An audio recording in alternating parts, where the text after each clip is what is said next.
Hi everybody, welcome to our latest edition of BizEngineTV, where we deliver small business news and other stuff for the week. I'm Dave Choate. I'm Matt Sullivan. Make sure to check us out on BizEngine.com, always available on Twitter at TheBizEngine, and Facebook, Facebook.com/BizEngine. It is March 16th. We're celebrating St. Patty's Day here at the office. Neither of us is really wearing green. I got a little green. I am at Sully on Twitter. That's Irish enough for me. Good enough. Yeah. Let's jump right in. So our top story today is a little bit about a new bill passed by the House, which is currently in the Senate, which is, in theory at least, supposed to allow small businesses to raise cash more easily. And that's a worthy goal, that's a good thing. The problem is that critics are saying that this also could reopen some loopholes that used to exist and allow for some consumer frauds. Basically, it's weakening consumer protections, is what people are saying. So there's an interesting debate in advance of this potentially being passed by the Senate. This is always going to come up when it comes to loopholes and regulation about business. You're going to have your people saying you need more consumer safeguards in there. And as a consumer, I'm going to say yes, but then also I'm going to get in my high horse and say that the businesses that do the better jobs or do the better, produce the superior products are going to get more business. That whole invisible hand thing, Adam Smith, free market economy type stuff. And it's going to be interesting how it goes through the Senate this way. You said it's currently going through the House? Yeah. The House has passed it, I believe. Yep. Yeah. And it's going to be interesting how it goes through the Senate, being how opposed both the Senate and the House have been in this, especially this year, but in the recent history. Yeah, it'll be very interesting to say the least. Invisible hand. That's not invisible. No. No. As I mentioned, it is March 16th, the day before St. Patrick's Day. Top of the morning to you. So it's actually interesting article from PR Web about. Can you do the entire thing in an Irish accent? God no. About using things like St. Patrick's Day and holidays to try to drive more business. And I read this article, I read it several times, I just couldn't seem to get my head around it, how this was great business advice. Some of the things were, use the luck of the Irish in a slogan and have a raffle for your business. Talk about, how you're going green for St. Patty's Day and either, for savings or some sort of environmental event, things like that.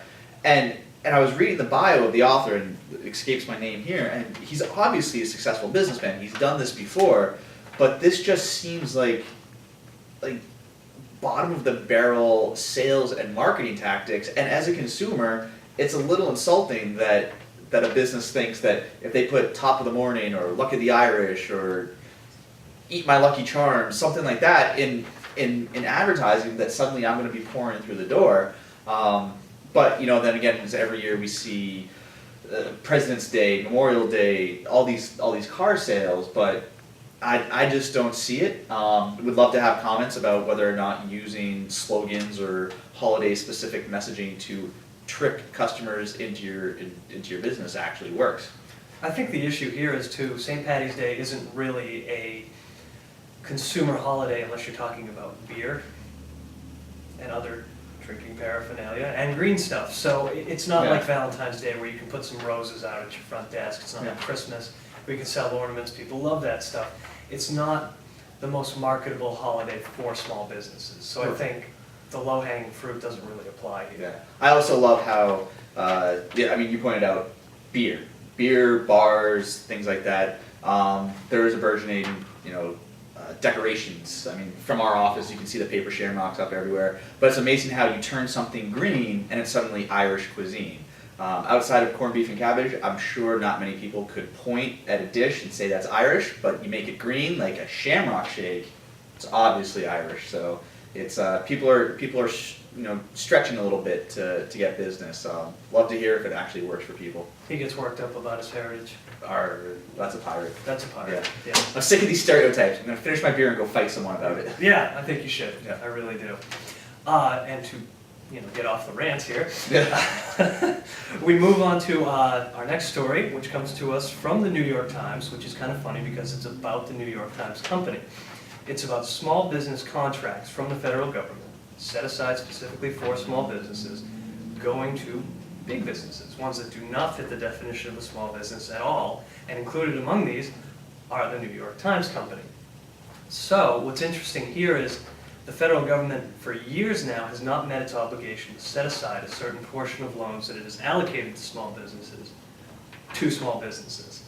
And it's kind of a weird thing. I think this is something that deserves a little more attention. Yeah, it's at regular watchers of the show, hi Mom, will know that we've touched upon this in the past few weeks, is that all these different government organizations define small business differently. And I think this is a clear case of nobody knows what exactly it is. And I was reading through the article, and it's interesting that a lot of it comes off of the DUNS number. Dun and Bradstreet, every business has one or has to file for one, especially to do business with the government, and that you're required to have a different number for every office location. And this produces confusion, especially in something like the New York Times, where they did $2.3 billion in sales last year and have over 7,000 employees, but the educational sales office has 10 employees. Although, interestingly enough, that wasn't the Dun & Bradstreet number used when filing for this contract, which was newspaper sales at West Point, the military academy. Right. In that case, it was actually Times Event, which is a small banquet facility within the New York Times office that was used as the Dun & Bradstreet number, which actually was a small business at one point, still owned by the New York Times. So, it all comes back to, what is a small business? Could a Forbes 500, create a small LLC and bid out just to get a government contract set aside for small business? And apparently Apparently it works, and that's something that probably isn't going to end anytime soon, but it would be good if it did, because there are small businesses who don't have the nice big umbrella of a Forbes 500, Fortune 500 company above them. So if you're a small business and you're bidding on government work, make sure to beat your drum that lets people know that you are a small business. Yeah, all right. I would say so. And then, so to end this week, we have the Small Business Book of the Week. This one is Lucky or Smart by Bo Peabody. I actually read this, and I got to hear Bo speak at a Young Professionals event a few years ago. Great read. He was the founder of Tripod, the kind of like, you can think about it as the MySpace or Facebook before there was MySpace or Facebook, when everyone could have their own little websites, their own little web pages, and how that took off for him. And how, are entrepreneurs lucky or smart? Is it a mix of both?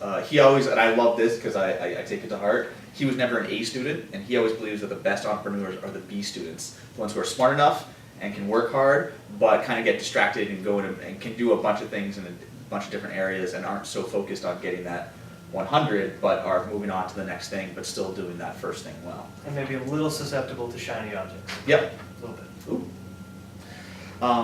So we're going to wrap that up before the truck that's backing up and beeping out in our parking lot gets on the video. Any big plans for the weekend, Dave? I'm probably going to have a beer or two. Nice. I'm actually going to go volunteer with the Children's Hospital tomorrow morning, so that way I feel good about being a public disturbance in the afternoon. That's great. All right. That's great. Have a good one. Take care.